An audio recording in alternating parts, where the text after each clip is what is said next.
Well, good evening, folks. Looks like we have a little competition from the NCAA Michigan game tonight, unfortunately. But I'd like to welcome everyone to our 6th annual Save Our Youth Coalition Town Hall meeting.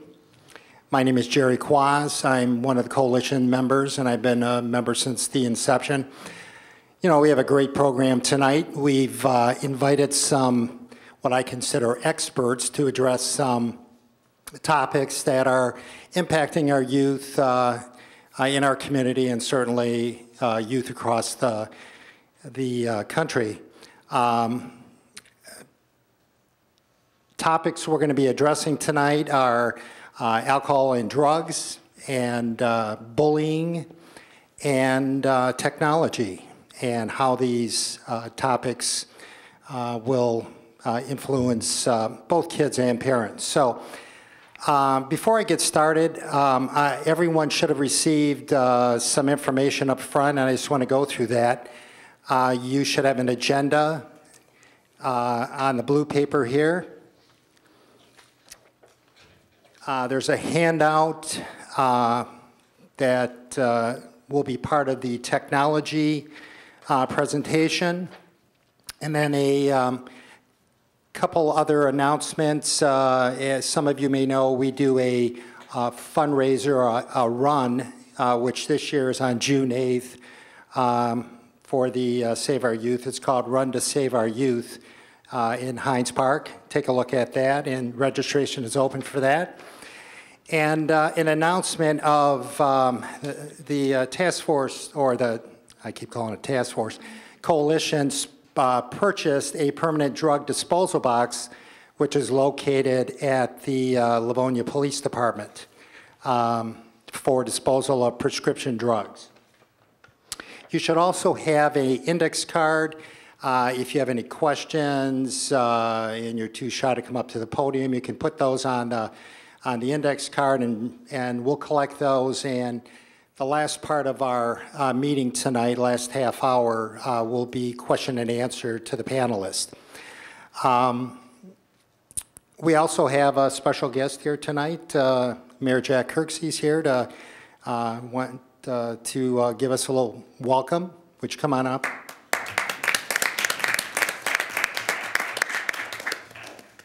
Thank you very much, Jerry. And I actually live here, so I didn't have too far to go. And Brandon Kritzman is here, one of our council people, and he is at everything and is a great contributor. But and I also had an opportunity back a few weeks ago to be part of the gathering of the Save Our Youth students here in Livonia that went over a number of different topics, and I was in Jerry's group. They called us the Bluebirds, I think, didn't they Jerry, because we were so good. But I should say the students were. I was just there in awe of what they had to contribute. But you know, there's a great deal of talk about the future and all of the challenges and so on. And when I went to that event, I felt that it's just bound to work out well if we have this kind of talent emerging as our future leaders, and especially because they're here now to take on some of the challenges that erode away the quality of life and that really make a tremendous negative impact on our society at times. So just wanted to offer those words of welcome. I'm not leaving because I'm going to watch the basketball. Believe me, I'm not really. Actually, in my earlier life, I was 6'2". You actually settle as you get older, so I was never actually attracted to it as well. I'd love to stay and hear the panel. They're great people. My friend Dale has been one of my great cheerleaders over the years and a great friend as well. But on a sincere note, I am sorry that I have to leave, but I want to wish you all well, and thank you for being here this evening. Thanks so much. Thank you. Thank you, Mr. Mayor.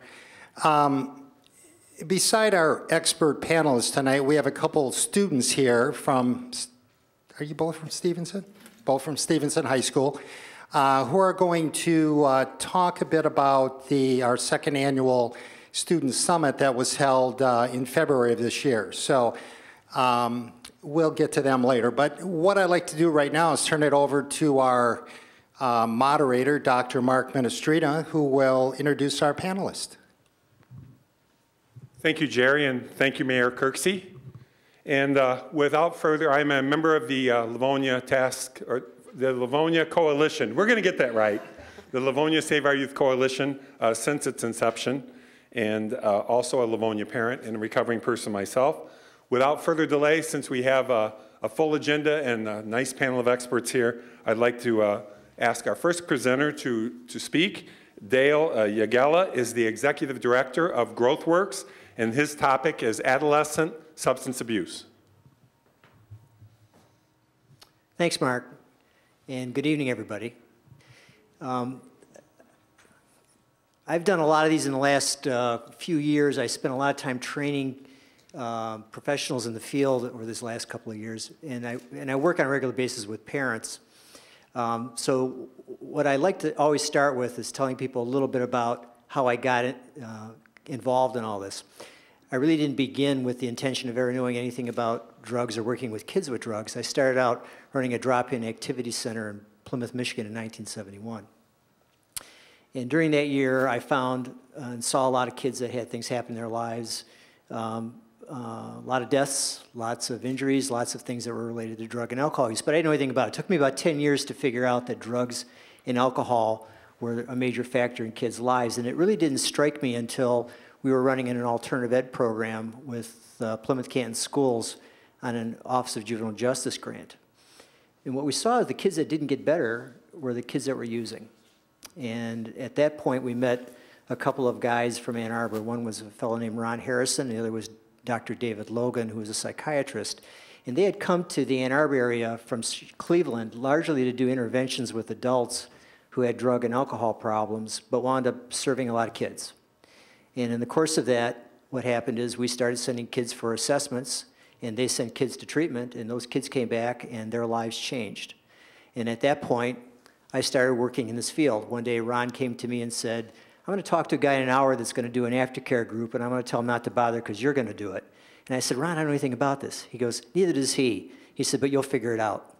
So about 1981, 82, that's how I got started in this field. And my general view of it is I don't consider myself to be an expert in this. I kind of think of myself as being a monkey with a Rubik's Cube with this, that I'm still trying to figure this all out after all this time. The organization I work for is called GrowthWorks. It's based in Plymouth and in Canton, but we do a lot of services for youth throughout the western Wayne County area. We're primarily connected with the Wayne County delinquency system, but we've been doing drug treatment since the 1980s with adolescents, and we have a joint venture residential program as well as a series of outpatient programs that we do. What I want to do today is just share with you just some musings about this and some issues that I think you may find pertinent or interesting. And I've got a little time to do it, and if you have specific things you want to find out about or have questions about, we'll have the questions at the end. I think that's what we have in mind. Hopefully this thing will work and advance. There we go. All right, here we go. Wrong way. There we go. All right. In the area that I spend my time working with, which is largely adolescents, there's some things that have really emerged that are a concern to me. One of them is that in many ways, drugs are more pervasive than ever, particularly with young people. And at the same time, our social tolerance for this has increased.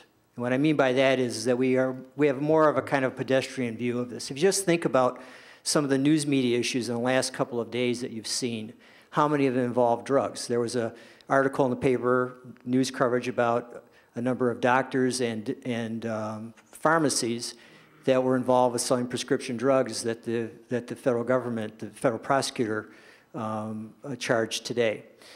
We had a young man that committed a fairly heinous crime that happened in East Point, which was, for those of us that are in the juvenile justice end, know that this was a very drug-involved kind of deal. The kid's going to get another trial or another hearing about his sentence. On a daily basis, we have issues that come up constantly about these things, and we've gotten to the point where we just kind of hear it, and it just passes through one ear and out the other, almost like a TV commercial. But these are really serious matters. So I'm looking at drugs with young people today in some ways as being almost like currency. My belief is that the significant number of murders that happen in Detroit and other communities are really drug-related murders because banks don't have money, fast food places don't have money, drug dealers have money. And so there's a series of issues that go on in terms of this and how kids get their money and what they do with it. When we talk about the pervasivity of addiction, one of the things that's struck me as being pretty interesting is 10% of the population now claims that it's recovering. That's a pretty significant thing. We used to talk about 10% of the population being addicted. When I do my simple math on this, that means that about 40% of our population probably has some significant relationship with drugs or alcohol. And I'm talking about kids and adults combined. The availability of prescription medications is profound. We have more deaths today from prescription drugs than we do from heroin and cocaine.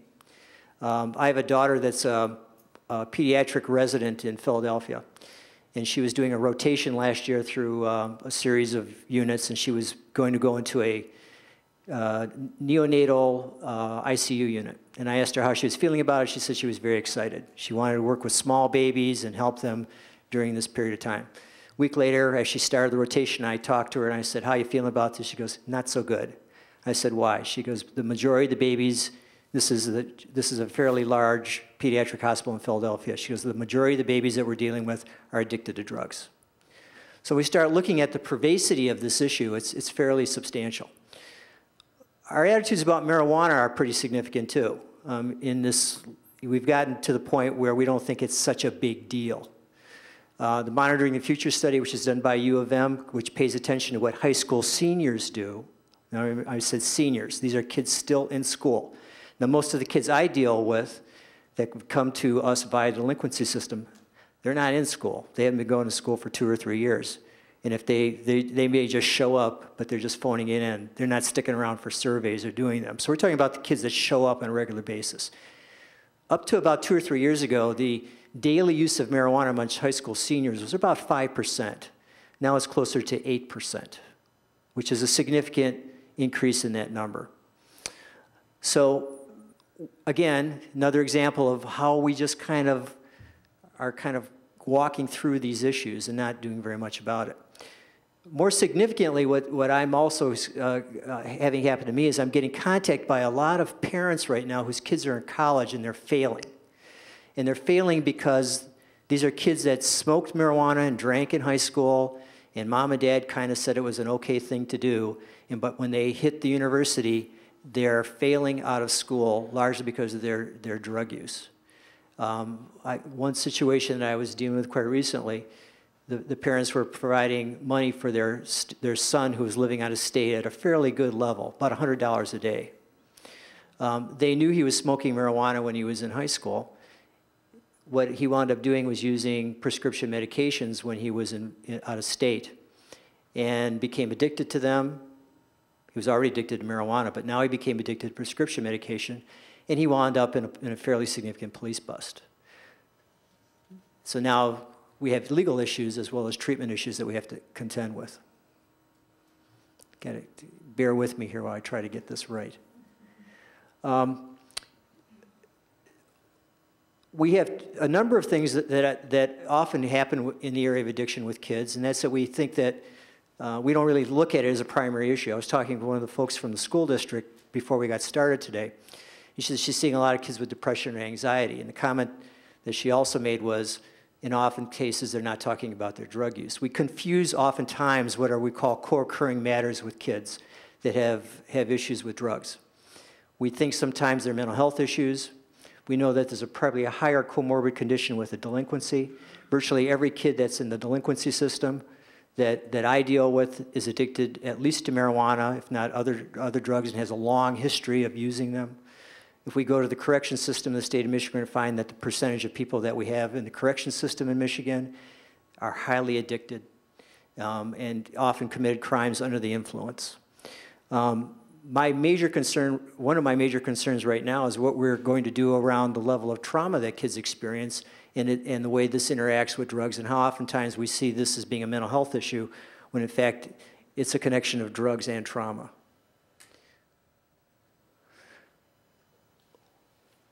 When we talk about addiction, we typically talk about behavior, like I've been talking about tonight.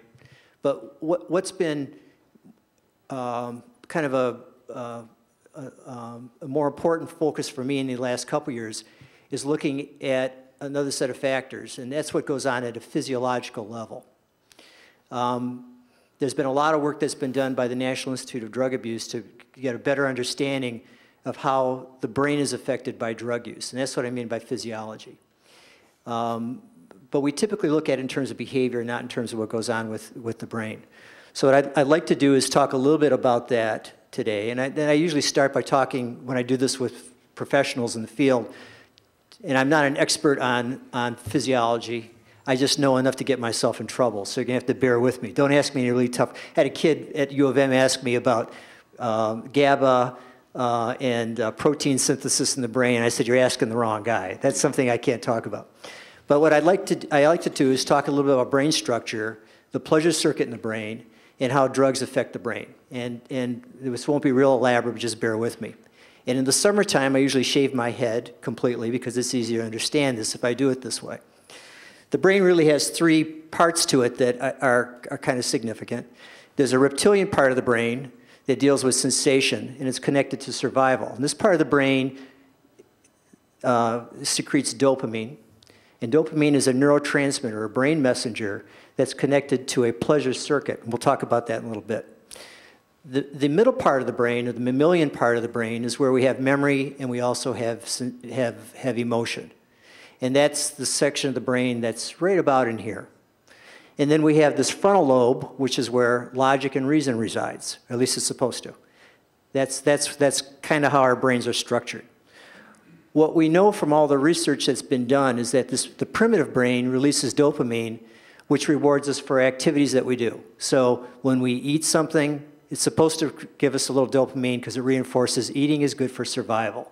We have water, drink a little water, takes care of our thirst, releases a little dopamine, it reinforces that drinking thirst, water is good for our survival. We came out of the cold today, we came in here, we go, a little dopamine's released because coming here is good for our survival. So these are things which reinforce that. So dopamine creates a reward response in the brain, and it links the primitive brain and the emotional brain, and to some extent it links to this frontal lobe, the control panel.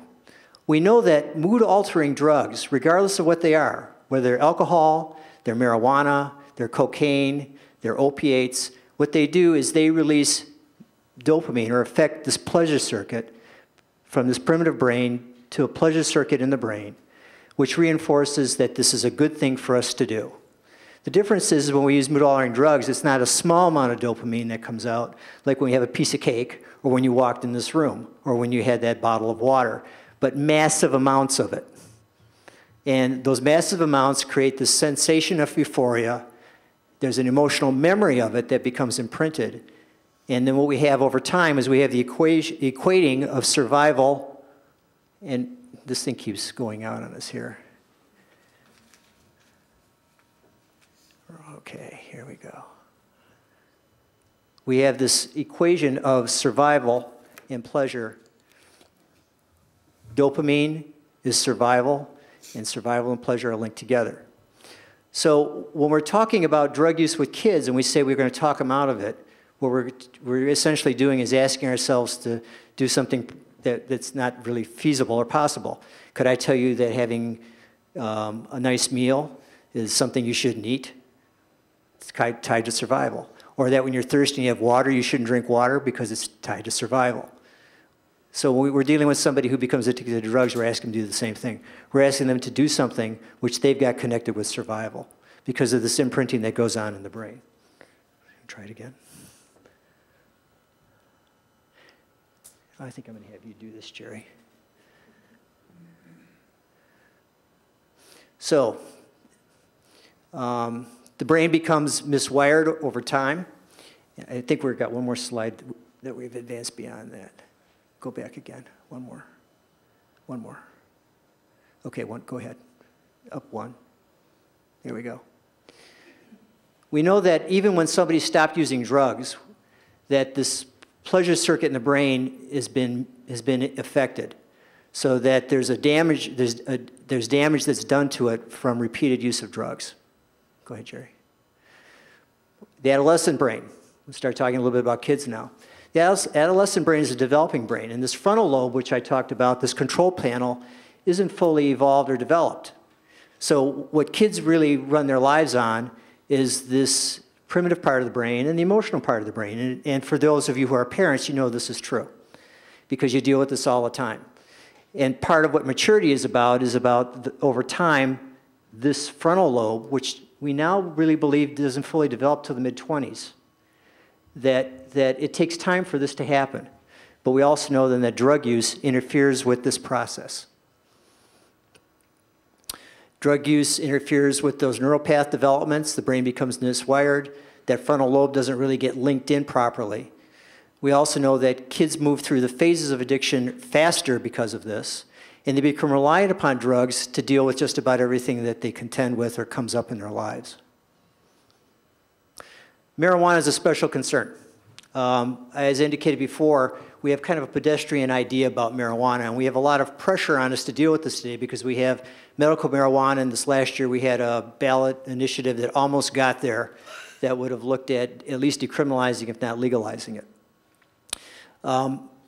The dilemma we have with marijuana is that the THC, which is the active ingredient in marijuana, is a little bit different than the other psychoactive ingredients that affect that pleasure circuit. For one thing, it's fat soluble, so it stays in the brain a lot longer. So the half-life of THC, which is about 72 hours, leads to a different type of intoxication that we see with other kinds of chemicals. It's a slower one, and so is the withdrawal. So if kids are smoking marijuana on a Friday or Saturday night, there's a 72-hour half-life to this. So by Monday morning, when they go to school, they're still affected by the marijuana they smoked on the weekend. Not visibly intoxicated, but they're going to have a hard time focusing, concentrating. There'll be some degree of disturbance within them, agitation within them that comes with it. Okay, Jerry. There's a lot of emphasis over this last year on K2. I'm not going to say a lot about this because Save Our Youth did a fairly extensive program with this earlier in the year. We've put a lot of attention on K2 because it's the latest of these designer drugs or synthetic drugs that have been around, but there'll be more. What we know is true about K2 is that it modifies a cannabinoid circuit in the brain, which kind of tunes that pleasure circuit, and it fills the THC receptors, the active ingredients in K2, 5 times more effectively than THC does. What it does then is it creates a flooding of the brain of dopamine, and that this flooding of the brain of dopamine creates psychosis. I've visited kids in mental hospitals that have used this stuff, unfortunately mental hospitals, because for a long time we didn't have a drug screen that indicated the kids were actually using this. We do now. So now it's fairly common to have kids tested for this, but it wasn't at the time when this was coming out. And there are some horrible stories of things that have happened to kids under the influence of it that you're all familiar with. Okay, Jerry. I like to use this chart to kind of talk a bit about what we're going to move into next. And that's that I'm coming to a different understanding of drug use that than probably most of my colleagues have gotten. I don't look at it solely from that standpoint of behavior. I'm looking at it from the standpoint of what it costs developmentally. And I use this chart with parents because I think it helps to get an understanding about how kids get delayed in their development due to their drug use. We've tried to divide these areas up into 4 or 5 categories that I think are pretty easy to understand: intellectual development, psychological development, emotional development, social development. And I've tried to make a contrast here between how children are, and what happens when somebody is using drugs. And some of the examples in terms of children, I have 2 grandsons now. One's about 3 and one's about almost a year. And so now we play peekaboo, which is magical thinking. You're there and then you disappear.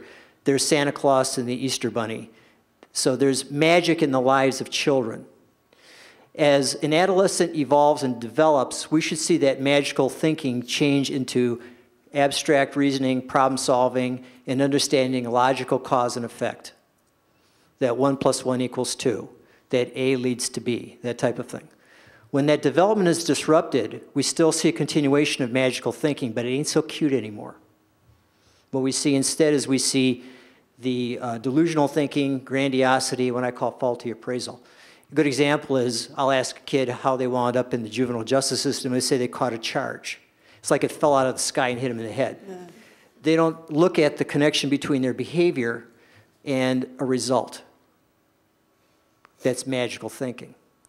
Or they think the world can be willed the way they want it to go. That's magical thinking as well.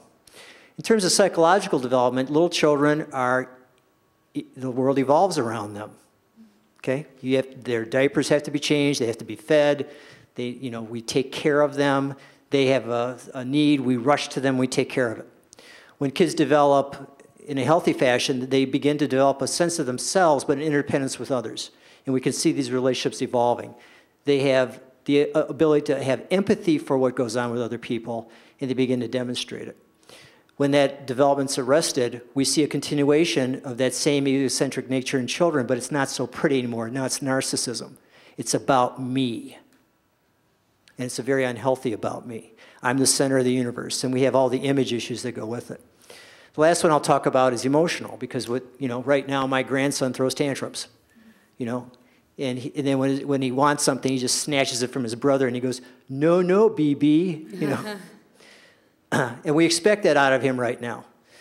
As he gets older, we would expect to see increased coping skills, the ability to express emotion in a healthy fashion, and to be able to resolve his emotions without throwing tantrums and fits. But what we see in adolescents that are using drugs is we see tantrums and fits. And if any of you have experienced with this, you'll know what I'm talking about. It's not pretty when the kids are older. Let's go on, Jerry. How do kids that are using drugs deal with the world? Well, first of all, drugs equals survival, as we talked about before. So if I'm upset, I get high. If I'm happy, I get high. I get high, I get high, I get high. This is my go-to. It's easier to do this than it is to do anything else. That magical thinking continues, that I can will the world the way I want it. Emotional regulation comes through drugs and sex and cutting and violence and withdrawal. And there's this constant seeking of explosive pleasure. So what's benchmarked here is not small pleasures, like enjoying the birthday cake, a small piece of birthday cake. It's eating the cake and the ice cream. So the seeking of pleasure winds up being something which winds up driving behavior. So the things that used to matter aren't so important anymore. So playing on the soccer team and going to practice, that takes effort. I'd rather sit and think about the party that's going to happen in 4 or 5 days and focus on that and be preoccupied with that, because I know that's where the good times are going to be. And that becomes the focus of life. Chronological age is how we typically look at kids, but we can't look at them that way if they're using drugs. As a matter of fact, my view of this is that if we look at where kids' regular use begins, that's where their emotional growth stops. So we may be dealing with somebody who's 16 or 17, but they began their use at 13 or 14. Then emotionally, that's kind of where they're at. And we have to adapt ourselves and deal with them on the basis of that. Jerry? Kids rely on drugs to change their mood. Their intellectual development focuses on perfecting their use and creating space. That space is with parents. So it's about creating the opportunity to use. It's about figuring out what your plans are so they can figure out how their plans will fit into that or work around it. And there's this tendency then to not have any physical symptoms, but to show lots of unmanageable behavior. Okay, Jerry? And we won't get into a lot of detail on this, but there's a progression chart, and if any of you are interested, we can kind of give this to you at a later date, and you can see how it goes. I like to throw this in here because a lot of times we get in this thing where people say, well, he's just socially using alcohol or he's just socially using marijuana. First of all, you can't socially use marijuana yet in the state of Michigan. It's not a legal drug. And alcohol is only legal for adults. Now, we know kids drink, but that's not appropriate social use. So kids can't use socially because any use interferes with their development. So 6 months of use interferes with development. It doesn't mean kids can't make it up, but it interferes. A year's use, 2 years' use, 3 years' use really interferes with development and puts them behind the 8 ball. These are just some of the areas we go through in terms of harmful involvement, which is the progression. This is what we call substance abuse in some cases. And then we cross a barrier where we move into addiction. And addiction really has three levels of it. When I'm talking with kids and about kids, early, middle, and late, middle stage is usually where the wheels come off. This is where there's problems with kids stealing, selling drugs. They're really out of control at home. They're not really attentive in school. This is where they're most susceptible to getting help, but this is where very few are getting help today. A few items about working with kids. What's not helpful is expecting substance use to go away on its own. It doesn't go away on its own. Expecting kids to learn by consequence. When kids are active in their use and in this middle stage of addiction, the consequence doesn't matter to them. It's like they're wearing a bulletproof vest at this point. So the tough love approaches don't do a lot of good at this stage of the game. They'll work in those earlier phases, particularly if we're talking about that first maybe year to 18 months of use, and in the maybe early phases of addiction. But as kids move into their addiction, it doesn't have much effect on them. Trying to talk the kid out of using. Remember, we're talking about a brain that's convinced that I can't survive without drugs.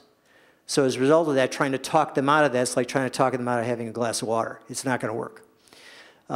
Buying their stories and keeping their secrets. Enabling their behavior, and we can talk more about that later. This one's a big one for me. It's about morally judging kids, and my story for that is really doesn't have anything to do with kids. It has to do with the training I had to go to. Every couple years, I have to get so many hours, social work hours, or hours in around addiction to keep my certifications.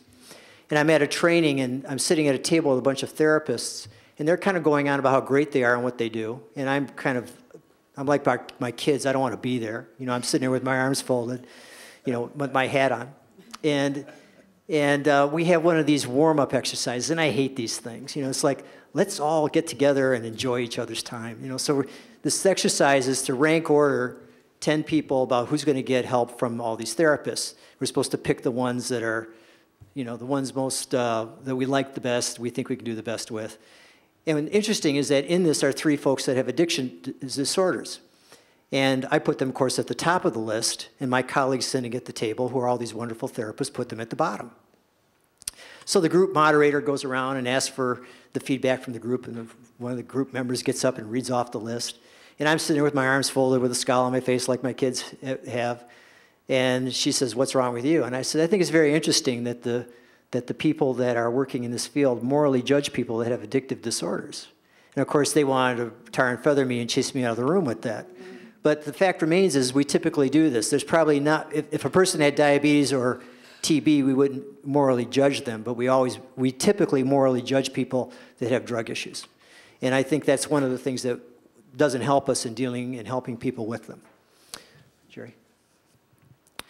What does work? Being informed about addiction recovery, participating in events like you're doing today, being part of this ongoing coalition and its efforts, seeing addiction as a chronic condition, being attentive to what we're talking about today, the developmental age of somebody, being aware of their brain state.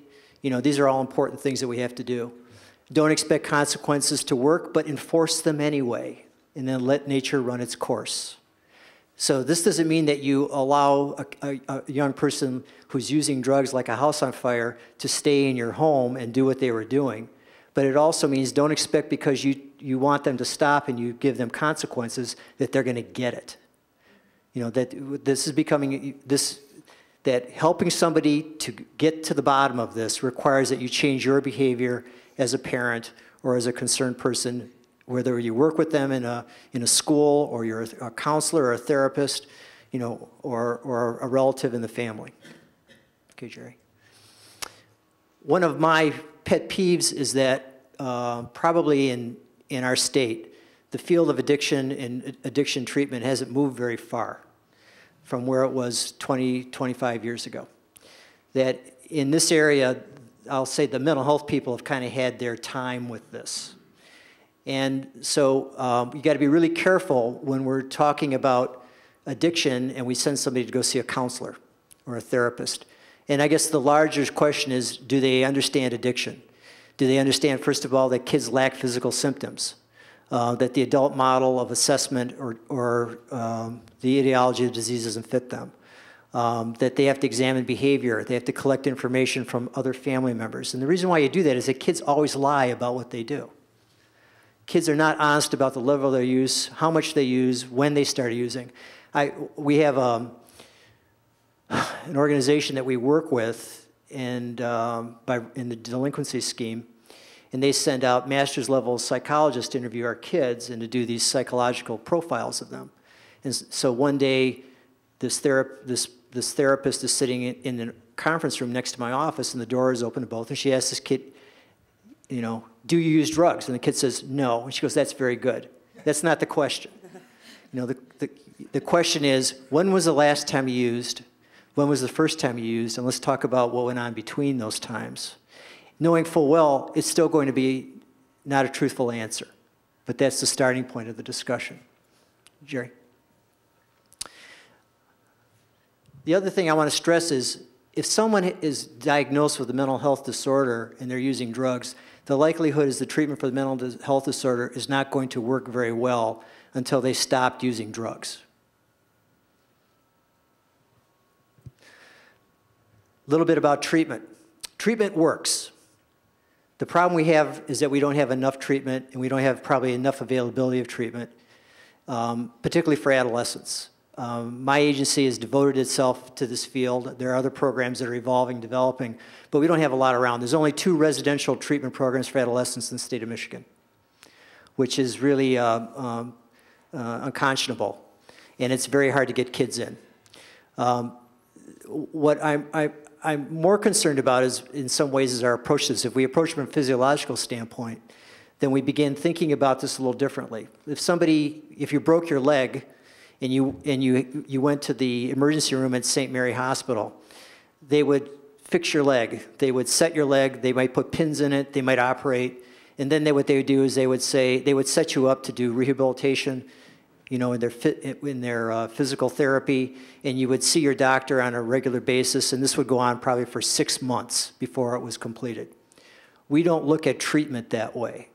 We look at treatment as something that can be done in the 10 visits you get from your health care plan, or the week and a half you get to detox yourself at one of the treatment centers, and then good luck to you, right? It's not the approach that works. It particularly doesn't work if we're talking about this as a developmental disorder with kids that lack the ability to kind of go into the community and do the things that are necessary to make this work. So what treatment has to have is it has to have that physiological foundation. It has to teach people skills to express their feelings and to live with their feelings. What we know about addiction is that people that are addicted don't like their emotions and they'd like them to go away. That's one of the reasons why they use. We have to teach people how to live with that, kids in particular. We have to help them learn how to cognitive reframe things. In other words, how to think in different terms and how to solve problems in other ways. There has to be a spiritual component to recovery that needs to be found and addressed, because most of the folks who've used for a period of time are pretty disheartened and they've given up. And the first higher power in a kid's life is their parents. So if that relationship is damaged, that relationship has to be examined and dealt with, and a new base has to be established for it, which leads to how do we deal with the family, how do we get the family to change, and how do we get addiction to be looked at as a chronic condition instead of looking for a cure. With adolescents, we have to make sure that we're addressing these developmental lags and that staff are not misreading the developmental stage. I have a very interesting kid that I've been dealing with lately, incredibly smart, incredibly talented, bright, artistic as all get out, has the emotional, she's 15, has the emotional age of about 8. And her dad will converse with her in a real intellectual fashion, But that's not what that kid needs. You know, this kid has lots of things that have happened to her about loss of relationships with her mothers and how she holds her father kind of accountable for this or emotionally hostage in this matter. And we have to figure out a way to get her to catch up with that developmental age. Parental use and attitudes about use. I started this work in my work with adolescents 1971. So I'm into the 2.5 generations now of people that believe there's nothing wrong with using drugs and alcohol. Remember, in 1971 in Michigan, you could drink at the age of 18. Then it went to 19, and we went back to 21. We have a culture now that's kind of immersed in this. It doesn't see a lot wrong with it. So we have to kind of look at how families view these things and what kind of context that sets for kids.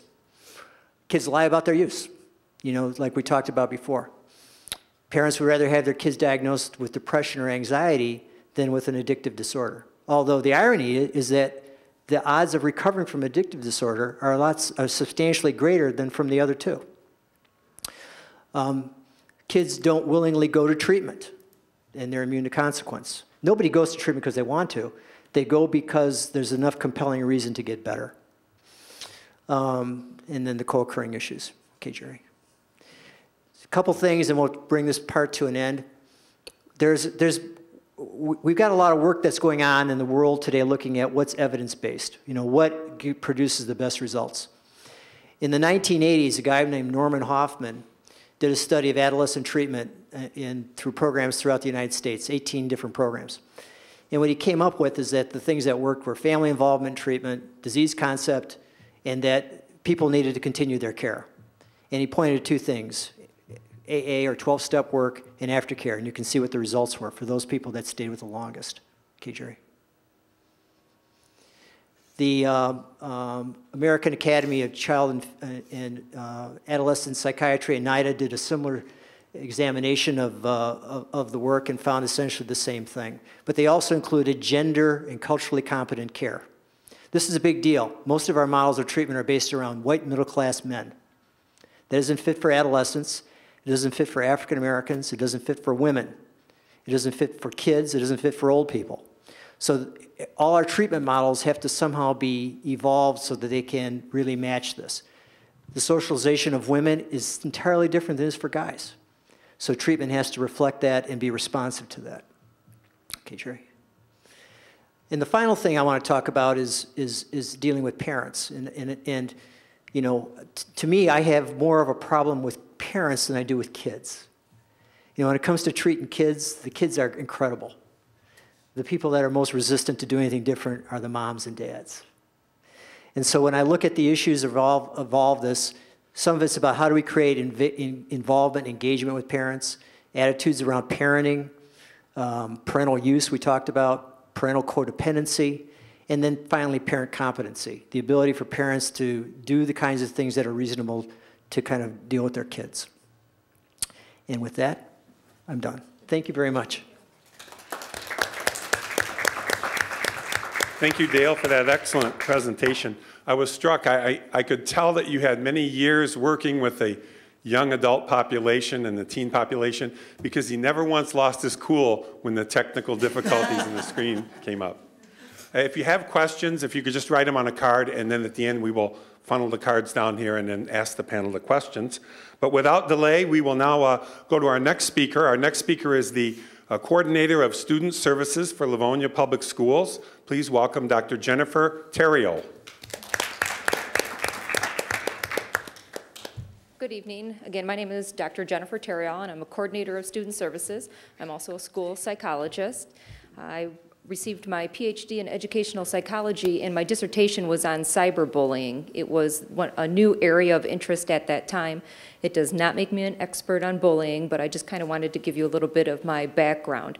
I do work with students. I don't work with them as much as a coordinator, but when I was a school psychologist, I worked with students in K-12 and would deal with students who had issues related to bullying, students with depression, suicidal ideation, things like that. So that's where my interest in bullying comes from.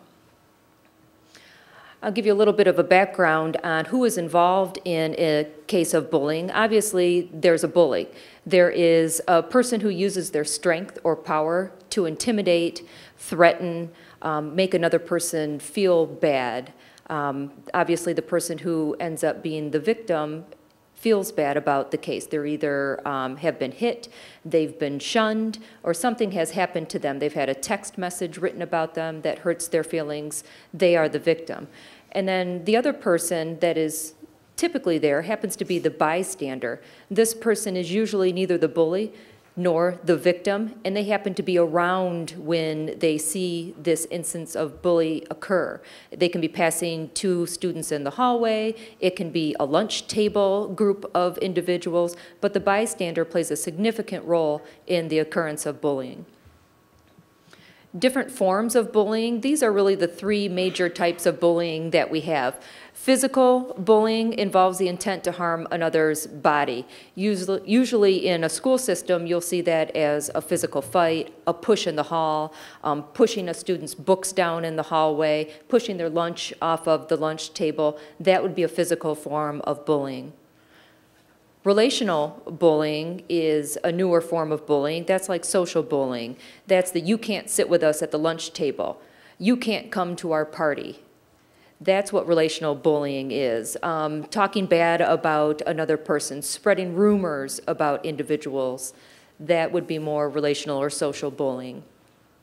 Cyberbullying is one of the newest forms of bullying that has come out with the increase in our children and adolescents using technology. Cyberbullying, therefore, is the use of technology to bully another individual. Text messages, emails. Students have developed online polls saying who are the fattest girls in school, who's the ugliest boy in school, and then people will go online and input students' names. Sending out tweets saying something derogatory towards an individual or a group of individuals. Snapchatting a picture of somebody that they took that is derogatory in nature or would upset the person if they knew that picture was being sent out. Cyberbullying extends beyond the schoolyard. What happens here is that students can now be bullied in the home. They turn their computer on and all of a sudden there's an email sent out to all of who they thought were their friends saying something derogatory about them.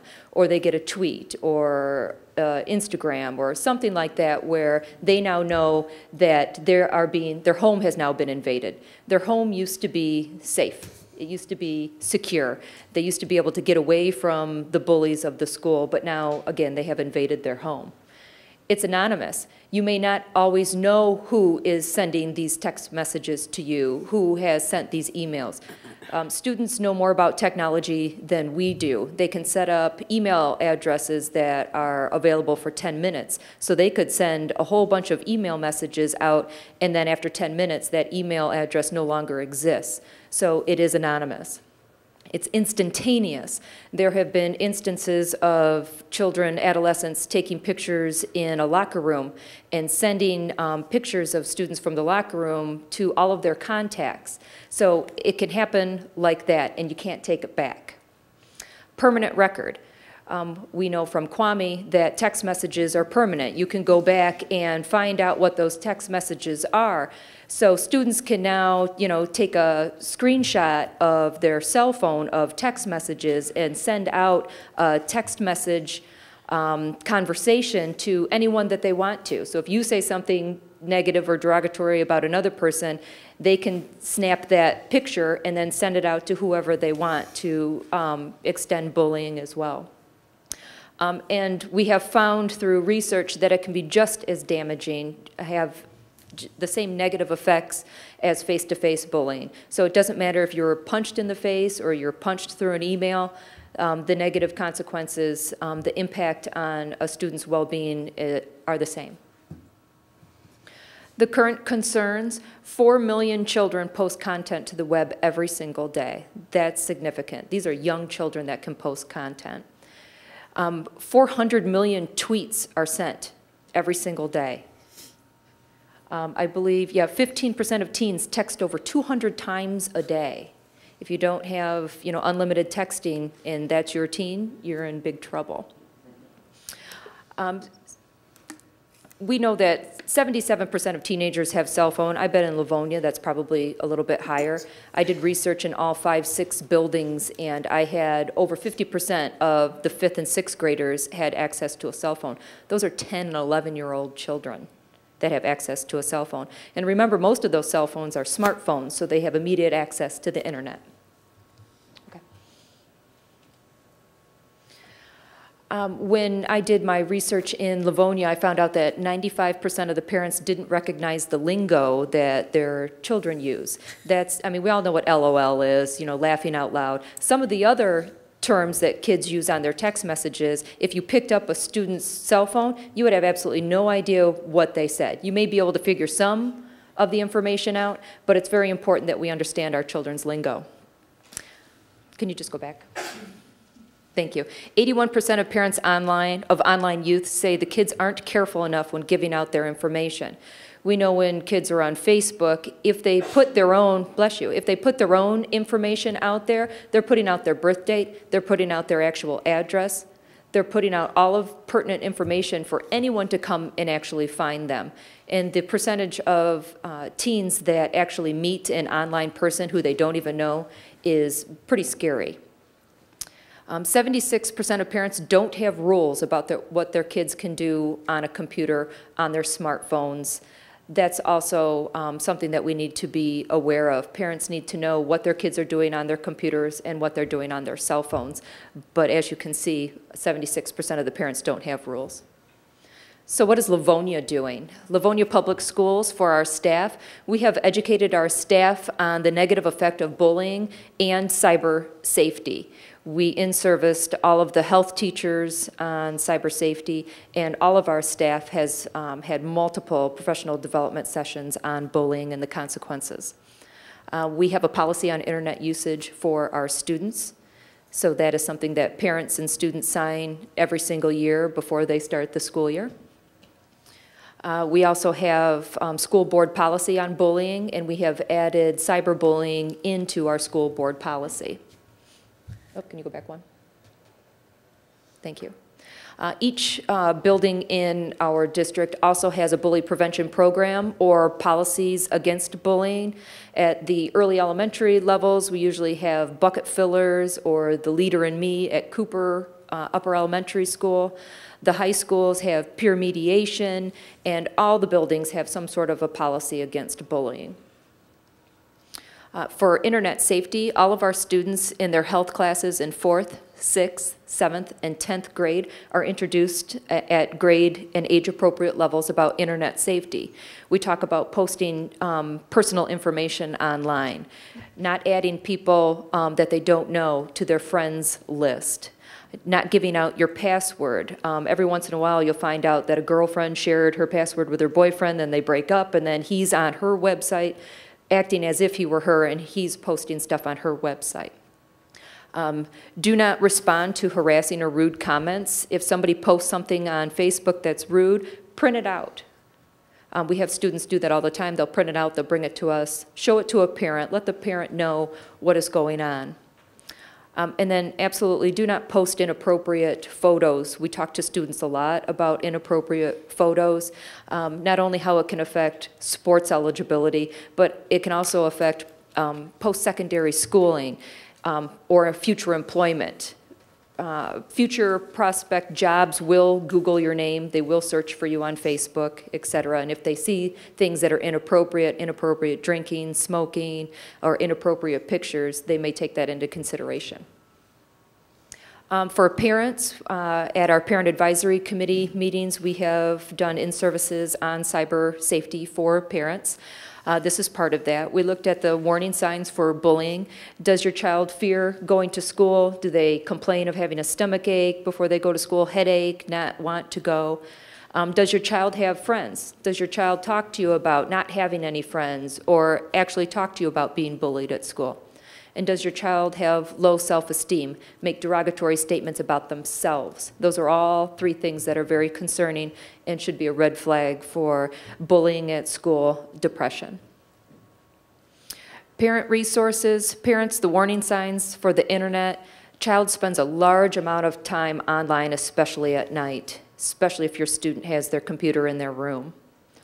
Child turns the computer monitor off when you walk into the room, or slams it down, or opens up a different page. That should be a warning sign for you. The child becomes withdrawn from the family, or the child uses an account of somebody else. Those are all significant warning signs. Set up your computer in common areas. When I did my dissertation, this was one of the biggest predictors of students not being bullied online, was having the computer in a common area, family room, kitchen. Know your child's passwords. Make it mandatory for them to have a Facebook. You want to have a Facebook? That's fine, but I have to have access to your password. Monitor cell phone use and text messaging. Go through, scroll through their stuff. You pay for it. Scroll through it. You have the right to do that. Instruct your child not to talk to strangers or give out personal information. Remember, these predators are pretty good at what they do. They can be anybody they want to be. So tell your children, if they really don't know who they're talking to, not to give out personal information. There are online safety contracts available at girlscouts.com. I have a list of resources at the end. And then just go home and Google your child's name. See what pops up.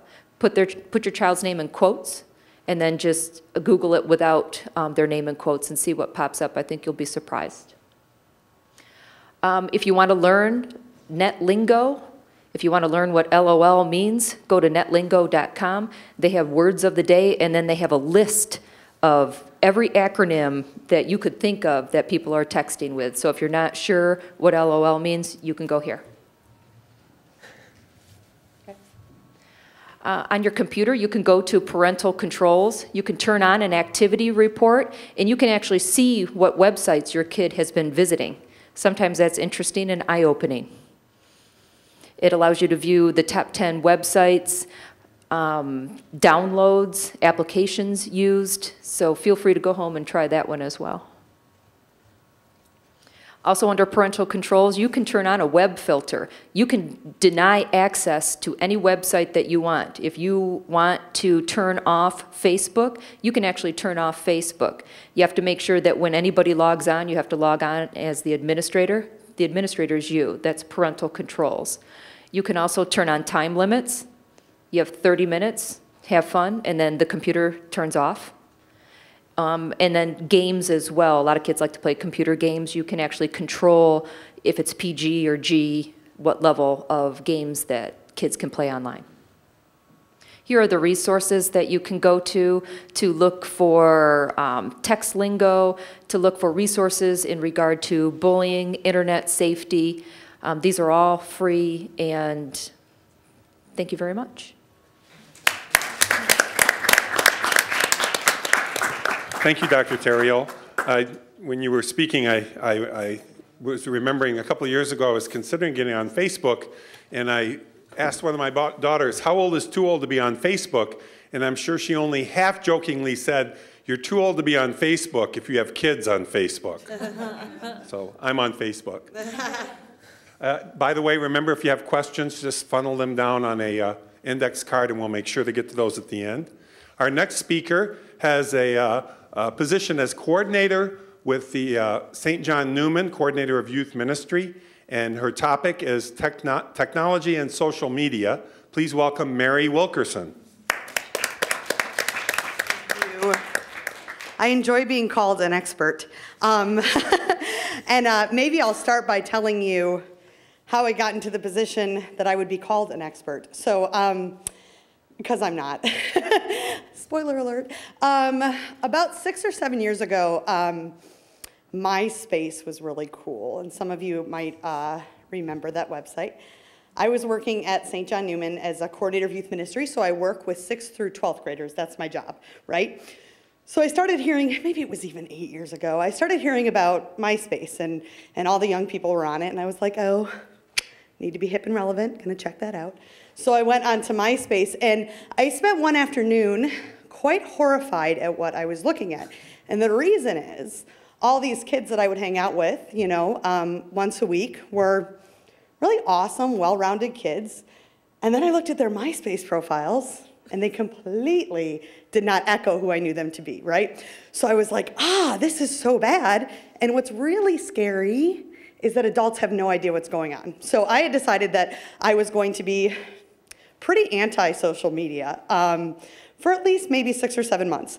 And then I realized that wasn't working, because whether or not we like what's happening with social media is here to stay. So we need to learn how to operate within the reality that our young people are living in, and then even learn how to help navigate young people through it. So I'm gonna spend a few minutes talking to you guys about maybe a concept about why social media is so interesting for young people, and then some tips for teens, and then some tips for parents or guardians. So does that sound good?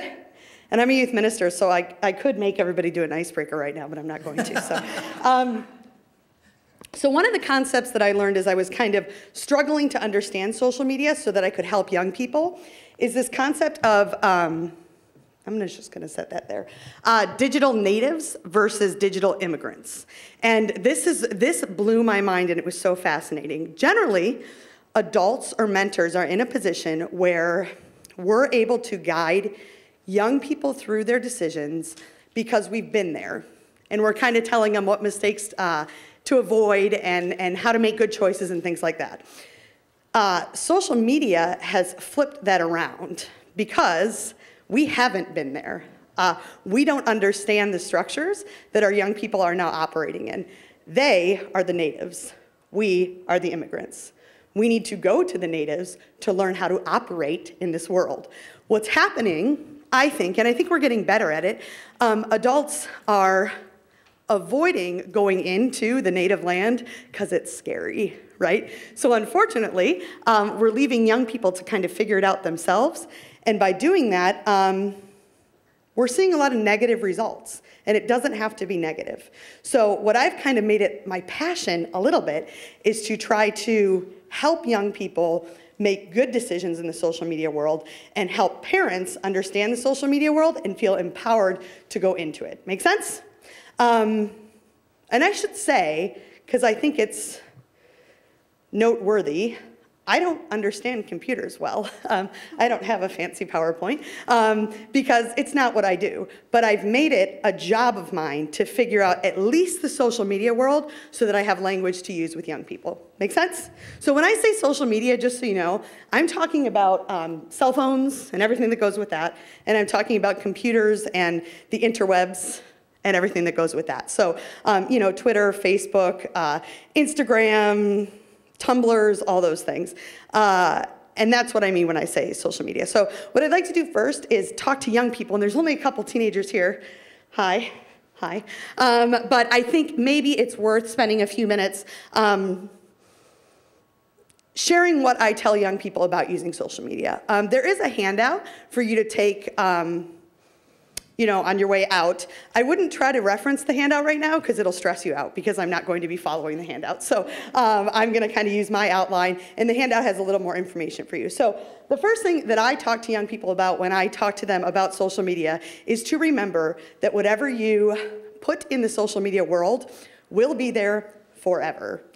And that's huge because I don't think young people sometimes understand the permanence of that. So downstairs in my basement at my house where I live with my husband, I have 15 journals, right, from when I was in 6th grade on. And they're a little embarrassing if you look at my 6th grade angst and my 10th grade angst and the things that really ticked me off and the language that I would use and things like that. So sometimes my husband reads them out loud and I get really embarrassed about my thoughts when I was in 10th grade. But guess what? They're in some books. And I can burn them whenever I want. Nobody's going to see them. Unfortunately, our young people are expressing their thoughts and real deep and valid feelings in the social media world, and then they're there forever. So one of the things I try to point out to young people is to remember that this is a permanent world. Any type of deleting you do doesn't really matter. There's always a record. And that's hard for young people to understand, so I try to talk to them about that. I try to talk to young people about being authentic in the digital world, just as they are in their real world. So I always say, if you're blocking your parents or your youth minister or a mentor of yours, that's probably an indication that you are not living an authentic life. And one thing that young people strive to do is to be authentic. There's something attractive about people that are transparent and authentic. So to point them out to them, what is it about the way that you're expressing yourself in the digital world that makes you embarrassed to the point where you would have to block a parent? So I challenge them to think about that. Another thing I do with young people is I challenge them to use social media to build people up instead of tearing people down. And I have found with youth culture that that's a really hard concept sometimes to get across. And the reason is social media makes it really easy to take out your anger on other people. It's very easy if somebody has bothered you or is annoying to go on a computer screen and let them know how you feel about it, to go on a phone. Let me tell you, if you look at my phone, my text messages to my husband sometimes can be real whippersnappers. Do you know what I mean? Whereas maybe I wouldn't talk to him like that in person. It's very easy.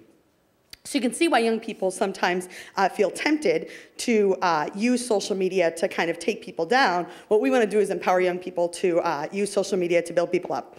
Another thing that I try to remember, try to talk to young people about is, and it was kind of mentioned, looking at your social media contacts and considering if these are people that you communicate with in real life. And this was a phenomenon that I realized maybe 3 years ago, that young people either on, AIM or gaming sites or Facebook would communicate with people, see them the next day in the hallway and not even say hi, right? So in the digital world, this relationship made sense, but in the real world, this relationship didn't make sense. And if that's the case, I try to point out to young people, figure out why, and then figure out what you want to do about it. Either to eliminate that person in a digital sense, or to make them a real life person in your life. Make sense? The next thing is to be present in the moment. And those of you that are parents, which are some of you who are parents in here, a few of us, might be familiar with this if you have young people. And between our smartphones and our computers, it's very hard to be present to what's going on. So the story I always tell young people, I'm a big sports fan, I'm a huge Michigan fan. And a couple years ago, there was a fantastic Michigan game between Michigan and Notre Dame, and I was watching the game, and I happened to have my computer up. So I started Facebook in, Michigan's gonna win. Michigan, right? And people were responding back, and it was awesome, right? So I'm engaging in this, and I'm saying, wow, are you watching this game? It's so awesome. And I'm kind of keeping my eye on the game, but I'm kind of talking about how awesome it is. And then I realized I totally missed the end of the game, typing about how awesome the game was, right? And I think that happens all the time with young people, responding in the social media world to what's going on in their real world, to the point that they're missing what's going on in the real world. If you point it out to them, they understand it, but we need to help point it out to them. Otherwise, they're just moving through the motions of their native world. So the next thing I tell them is to intervene when they see inappropriate things. And it's hard to do. I have some adult friends that I am friends with in the digital world. And when they act weird and inappropriate, I don't know how to respond sometimes. It's tough to call out a situation. It's tough to find adults to respond to a situation. But we need to somehow figure out how to talk to our young people about the necessity to intervene when they're seeing something. Some of you might be familiar with what happened in Ohio in Steubenville, right? And it was this awful case where this girl was abused by multiple people. That in itself was horrific. But what was really amazing to me is the amount of young people that knew it was happening. The amount of young people that were passing text messages and tweets and things about it, and about this poor girl. So people are focusing in the media on these two young men that actively participated, but forgetting this circle of a community that knew about it and didn't do anything about it. So I think that's a good indication. It's an extreme example, a good indication that as adults, we're failing when it comes to teaching our young people how to navigate, how to intervene, things like that. The last thing that I'm going to mention today that I talk to young people about is, and it was kind of mentioned, that personal safety component, what type of information they're getting out there. And I think, as adults, we've talked to our young people about, you don't want to put your cell phone out there, and you don't want to put passwords, that's important. But it even goes further in terms of the content that they're writing, let's say in their tweets or in their Facebook messages. such as going on vacation for a week, so excited for Florida. What you've just done is told the entire world your family is out of town, please come rob me, right? And stuff like that, to critically think about the things that they're saying, not just the obvious things in terms of personal safety, but the maybe unintentional things that they're sharing about their family, about things inside your home, when your home is empty, when your home is full of people, that kind of stuff. So that's another thing I try to point out to young people. What I really want to spend some time talking about, though, is how I talk to parents about social media. Because I think one of the ways that we are failing just a little bit as adults and as parents is by being so afraid of this native land of social media that we kind of stay away from it, you know? I always use the example of my mom, who I like a lot, but computers actually kind of terrify her. So I've totally seen her in front of our computer get ready to start searching for things, and she gets so overwhelmed that she actually cries. Like, it's an overwhelming world when you haven't been raised in it. And so I think sometimes we decide, like, there's no way we can stay up with that, so we're just gonna leave it alone. And because of that, we're leaving our young people to explore an entire world with no guidance, right? So I have some quick tips for parents, and again, you'll be able to take them home. And you know, it's a short period of time, so there's only so much conversation we can do, but maybe the conversation will help us to either ourselves or help others understand the importance of us being involved in this world. So the first and probably most important thing is to remember that young people know more about this world than you do. Here's why this is so essential. When I do these social media presentations with teenagers, I always say, how many of your parents have set up parent locks or parent controls on your computer? And I'll say, probably 75% of students raise their hand and say, well, my parents have. My follow-up question is, how many of you know how to get around those locks? And I'll say about 75% of the students raise their hands. So I think sometimes we think that we're doing the right thing. And I think there might be, see, my husband and I kind of debated this one. My husband thinks that there is some program somewhere that you can find that will master the computer so your young people can't go where you don't want them to go. I don't know if there is. I think young people are just wiser when it comes to the interwebs than we are. So we need to figure out, we need to be aware that our young people know more than we do. And that's hard because generally we know more than them. So it takes a bit of humility to say the only way I'm gonna find out about this world is to talk to them about this world, right? So that's the first thing, is to know that young people know more than us. The second thing, and this is one of the most brilliant things that I heard about social media when I first started getting interested, and my friend Mike stood up and he was talking to parents and he said, would you ever let your young person say to you, I'm going out, I'm not telling you who I'm going out with, I'm not telling you where I'm going, I'm not telling you when I'll be home, see you later. No, that's crazy. You would say, oh, no, come and sit down, let's have a conversation about where you're gonna navigate yourself to. In the social media world, for some reason, we as parents just allow ourselves to, our kids to say that to us.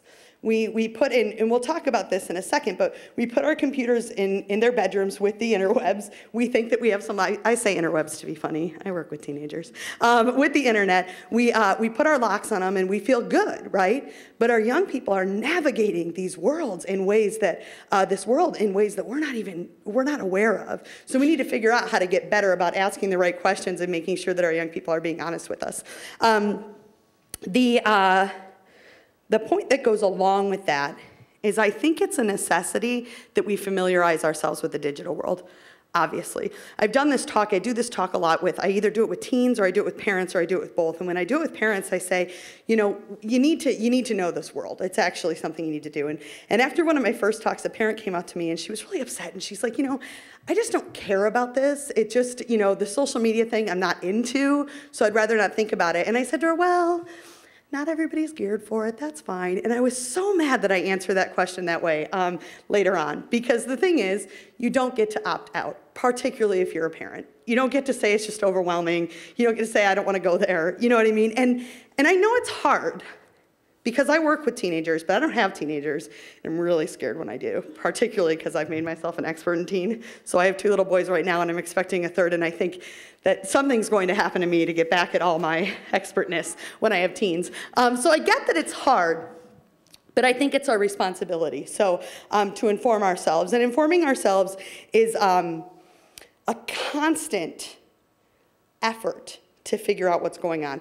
Twitter, I don't understand Twitter. The whole concept just kind of blows my mind. I don't get why it's amazing to write 160 characters. The only reason I have it is to stay youth relevant and to follow celebrities. That's it, right? And so, but what happened last year, so when I do the talks, I always say, you know, I have a Twitter, but I don't know what to do with it.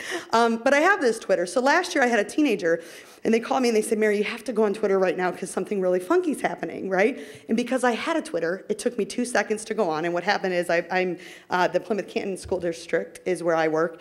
And there was a person that was just threatening this other person with real strong language, real strong threats. And so I took a hot second, and then I called the Canton police, and I said, you need to know that this is what's happening right now. And they said, you know what, we've already been called, so we're handling it. Thank you for the phone call. The last tweet that this person wrote was, oh crap, the cops are here. It wasn't crap.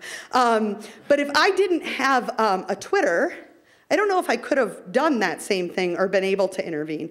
So I think part of our responsibility, I'm not saying you need to have all these social networking things, but you need to know what they are, and you need to know how our young people are using them. Along with that, I spend at least 3 or 4 different periods out of the year sitting down with the teens that I work with and asking them to inform me of what's new.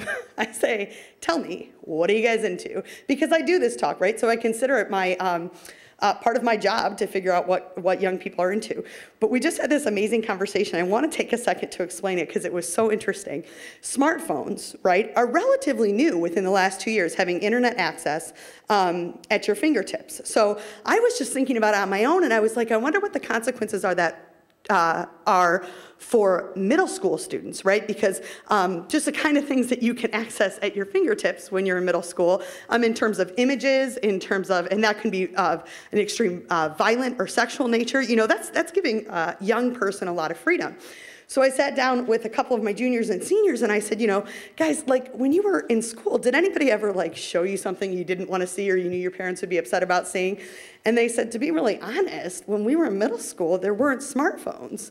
Like, so they didn't know how to answer me. That's how quick technology is moving. My juniors and seniors could not help answer that question. So I sat down with my godson just the other day and asked him the same question, and he said, absolutely. So you can be in school, and a kid will turn around and show you a picture of an extremely sexual or violent nature, and you don't even necessarily have to be looking for it, but it is in front of you, you know? So just to show the rapidness of technology and the importance of figuring it out. One thing that I'll mention now that's on your handout for parents. I don't have a whole lot of resources. I use teens as my resource, but one website that I frequent often is called cpyu.org, and that's a Center for Parent and Youth Understanding. The reason I use this one is they're real good about keeping things up to date. They'll tell you the top 10 movies, the top 10 Billboard songs, you know, what's going on in terms of media and social media and how to navigate that. So I go to that frequently to see youth trends. Because I think it's important. And then digital language is just so essential, understanding digital language. And I once or twice a month have to go look something up because on the Facebook, you know, I accept young people as Facebook friends because my position allows for it. I'm not a teacher, I work for a church, so it's a little bit of a different situation. And they'll put things, and I'm like, what does that mean? And it's a real easy Google search. You just gotta take it, copy, paste into Google, and the first thing will come up will tell you what it means, right? So it doesn't take a long time to figure out some of these things. And again, I think it's our responsibility to figure them out. So anyways, the first thing was assume that your children know more than you. The second is ask the who, what, where, when, why. Learn to operate in this world. The next thing is checking the social media sites of the young people that you care about. And sorry, teenagers, that has to do with passwords. So it is my strong recommendation that parents have passwords for their young people operating in social media worlds. And the reason is, I do this talk when I do it for parents and teens. I had this teen so upset at me, and she emailed and she's like, how dare you tell my parents that they can have my password, right? And I was like, oh, I understood how angry she was, but this is not private. I am not suggesting you read your teen's diaries. That can be a little more controversial. Social media is not private. When your kids are going to be applying for jobs, when they're going to be applying for colleges, all of this stuff is accessible. And the thing is, if you're Facebook friends with your teens, well, I'll tell you, I'm Facebook friends with a lot of my teens, and I do this talk. So like last year, I was like, the thing is, I must really be getting through to them because their statuses are all just so much better. They're not negative and they don't swear. And I'm like so freaking proud of myself until I realized that you can hit a button that says, don't show Mary Wilkerson what I'm writing, right? And I was like, crushed, right? So they just started blocking me from all their Facebook statuses. If you didn't know that your young people can do that, they can, and they probably have. So just know that they can be very specific about, that teenagers can be very specific about what they want you to look at on their social media sites, which is why I just think passwords are a good idea, developmentally appropriate. Like when your kid is 17 or 18 years old, you have to kind of navigate that yourself. At a certain point, you have to trust that your kid's making good decisions, But especially for the younger adolescents, I don't know why we would let them operate in the social media world without being able to access their accounts fully whenever we want. So that the fourth point was checking social media sites whenever you want. Familiarize yourself with digital language, we already talked about. Screen-free time, it's kind of become popular, so having some time in your home where no electronics are on. And that's a challenge. Oh my gosh, we have to teach young people to do it. I have to teach myself to do it. I am constantly on my phone or on my computer or on my iPad or all three. And I've noticed even with my son who's now, he's about to be 2, my oldest, and like it's real possible for me to totally ignore him for a good half hour just entering into my little world of, blogging and Facebook and stuff like that. So it's real easy to allow the digital world to take over our world. Which is why I think we need to be intentional about offering our young people some time away. So if that means 10 minutes a day, we just turn everything off and sit down together. And if it's only 10 minutes, that's great, because 10 minutes is a big stretch with no media for young people until you can start to increase it. And then the last thing that I will mention was already mentioned, computers and common areas. I guess I can speak frankly, if that's okay. I think it's a very bad idea to allow the internet to be in bedrooms of your young people without any monitoring. So I will tell you as a parent, I would never do that. My computers will be in common rooms. That doesn't mean I'm looking over my young person's shoulder. And again, it's a little developmental. You might trust your 16-year-old and say, listen, I hope I've taught him well, But particularly with younger adolescents, again, it is such a world and it is such exposure to so many things to put the internet in a bedroom, and not a computer. If you have a gaming computer that you don't go online with, that's different.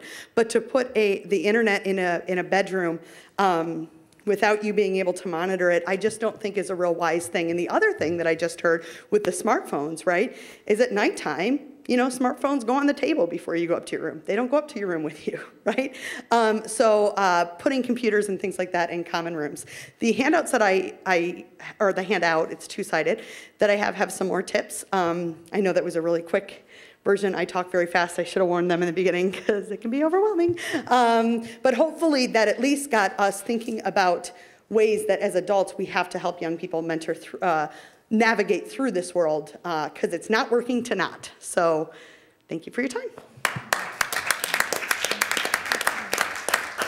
Thank you, Mary. Many things hit home when you were speaking, but probably the thing that struck me most is shortly before I came here, I heard myself say, Natalie, the TV screen's blue since you put your skating video in, and I need to watch the basketball game. So she had to come in and do it.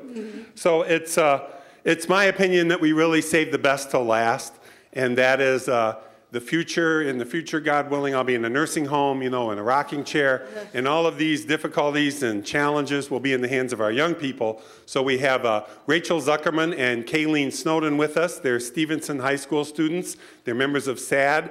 They are going to report about the drugs and alcohol topic from the second Livonia Student Summit. Before we do that, I'm going to turn it back over to Jerry Quaz, who will just refresh everyone on what that student summit was about. Thanks, Mark. The goals of the summit are out there. I won't go through each of those, but just to give you a summary, we did our first student summit last year We invited 70 students, 3 from Livonia schools, three from Livonia, the 3 Livonia high schools, Clarenceville, Ladywood, and Catholic Central. So we had student representatives from those high schools.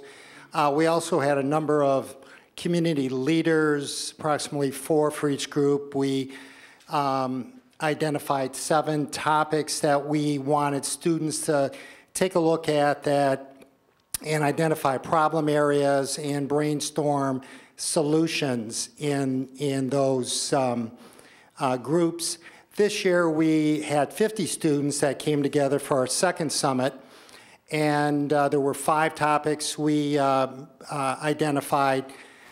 Again, we had community leaders that were involved in the process, and our focus was to focus on solutions. What can we do? Now we've identified problems. Let's focus now on what we can do about these problems. I was a facilitator of the alcohol and drug group. The mayor was in my group, and Maureen Brosnan and representative from Franklin High School, the principal, was there. And these lovely young ladies here were part of my group, and they're going to report, came up with some great ideas on things they could do to work on this issue of alcohol and drugs in our community. And do you guys want to come up here and talk a little bit about what you came up with and what you've actually implemented?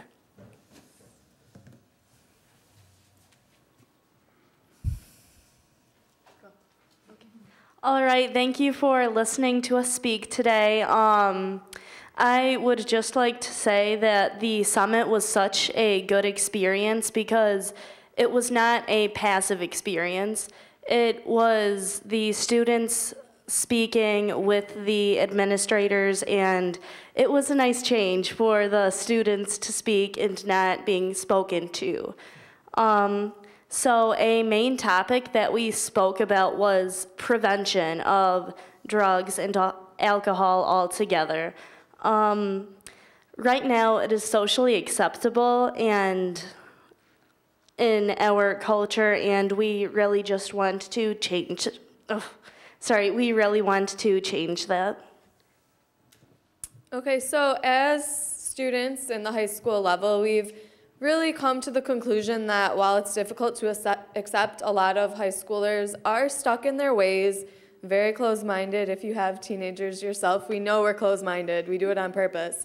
But that's why our group really decided to focus on prevention with the younger kids, working with really the upper elementary school ages and middle school, working to implement solutions so they're in a position to make good decisions before they do get stuck in their ways of substance abuse in the high school level. So in addition to the concerns and problems that the 2012 summit came up with, we talked about the fact that substance abuse is starting at a younger age. Now there's concerns that elementary school age, upper elementary school age kids are abusing substances. It gets sold in middle schools. That's kind of hard to fathom, but it happens. And that's something that parents need to be aware of, that you may see your 7th grader as innocent, but more is happening than you expect, and they're being exposed to a lot for their age. And so another thing that we also talked about is using, rather than scare tactics, is trying to promote why your life would be better if you weren't using substances. So rather than trying to scare them out of doing what they're already doing, showing them you could be saving money on, instead of buying booze and buying cigarettes, you could be saving money, saving up for your future. And this is how your life is going to be more positive, not showing them the effects of smoking, but rather you're going to improve your life if you're able to give up this habit. Another aspect that we discussed was what goes on in the classroom. Like Rachel said, these things are being sold and discussed in the classrooms themselves. And teachers definitely need to be less passive to what they hear or what they see. Being a high school student, it is not taboo to hear a teacher make a joke about drugs or alcohol, and this definitely needs to be prevented because they are in a way advocating that it is okay and it is socially acceptable to do these wrong things. And Livonia Stevenson SAD is going to start a program that will include high school students interacting with middle schoolers or upper elementary students through a pen pal system. The system will give the middle schoolers sort of a role model to speak to and get in touch with before they come to the new school, and this will give them a good aspect of how to live high school life. All right, so like what Kayleen was saying, the passiveness of teachers and adults in the high school community, we get that it's sometimes awkward and hard for teachers to accept that students in their classroom are potentially using drugs for recreational uses outside of the classroom. But when we hear, if it comes up in a lesson, something about drugs or alcohol, and they go, not that you would do that or anything, it's making it very clear that they're aware of the fact that we're doing it, and they're essentially condoning it. So that's what we're talking about the passiveness, really getting teachers to be aware of the fact that they're trying to connect with their students, but a majority of their students hopefully are not doing these behaviors that they're promoting. So that's where we were going with that, one of the goals we talked about. And then the pen pal system is something that the Summit group came up with, really as a way to better the transition from middle school to high school. So kids, hopefully at one point these pen pals could meet up, have Christmas party, whatever it may be, and there's some kind of connection that makes it less awkward, and kids aren't joining friend groups that they wouldn't necessarily join just to find someone to hang out with, because they do have these older role models to hang out with if they need a friend. They're not just turning to the closest group that'll accept them, which could potentially be the stoners per se. And in addition, we talked about the fact that we see more than ever parents trying to be friends rather than parents. And I see it and I recognize it all the time. It's important as adults to talk with your parent friends, that being the cool parent is saying no to your kids once in a while. And not just saying no, but sitting down with your kids, explaining why you're saying no, talking through the pros and cons to having parties and going to parties. So you may think you're being a responsible parent by hosting a party and taking away your kids' keys. While that may be wonderful, you drive the kid home, they get a pair of spare keys while they're still under the influence to go out to Taco Bell, and there's a drunk driving accident right there, where you thought you were being the responsible parent by driving the kid who was intoxicated home, but then you leave them out of your supervision and things go wrong. So really, don't just say no to your kids. Sit down, make sure they realize why you're saying no, work with them, compromise, but do your best to not, your job is to be a parent. It's not to be their best friend. There's a different relationship that they have friends in high school. That's what their friends in high school are for. You have a different responsibility. And so as Kayleen started touching on, we developed a few action steps, we called them, to starting to make these goals a reality. So one being the pen pal program. Another for parents, particularly, you guys get handouts all the time, things that some people just throw away. And so instead of giving you a giant packet at the beginning of the year about information about substance abuse, potentially having some kind of system where there's information coming out at a certain time period. So the week before spring break, or maybe month before, whatever it may be, you can prepare for what your kids are going to encounter and how to deal with them before graduation parties, that you should not be providing alcohol at your child's graduation party because they're most likely not 21 if they're graduating, hopefully. So things like that, like seasonally oriented handouts. So it's not an overwhelming amount of information, but it's relevant to the time of the year for the students. A really great program that Stevenson is putting into action is going to middle schools or upper elementary schools like Riley. We are going to have a Jeopardy game with the key goal of showing these students that drugs and alcohol, the social groups in the high schools, they are not cool. You don't want to be with them. So that is our main goal, going to them. We are going to start off small with this program, going to maybe just one school, and then if it succeeds, then we will definitely go further with that. And yeah.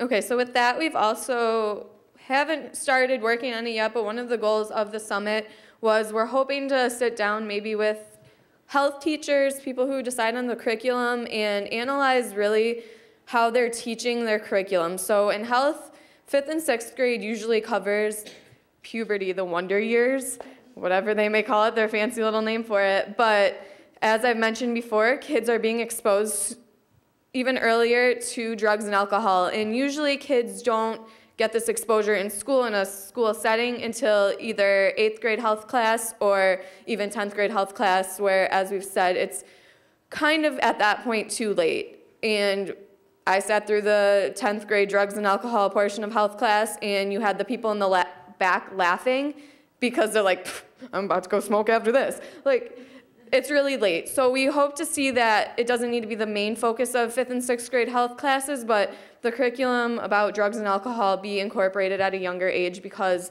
as I said, kids are seeing it sooner and sooner, and they need to know how to deal with it because it's not common sense. Who knows how to say no to alcohol when they're in 5th grade? And so we've talked a lot about social media, but as the kids who are embracing social media, it's important to recognize there's a lot of positives that come from social media, along with some of the scary things. And so what we've implemented since the summit, this is one thing that's up and going already, is a redefining social norms campaign via social media. We made a Facebook page called Students Changing Livonia, and it's really how we're going about this campaign as of now, so like us if you're on Facebook. It's about changing social norms, so instead of feeling the need to fit in, you're realizing what's actually going on. Statistics can often be skewed in a way to sound like, well, here, let me give you an example. Sometimes they would say, kids between the ages of 12 and 20, 26% of them have consumed alcohol in the last month. Oh my gosh, that's horrible.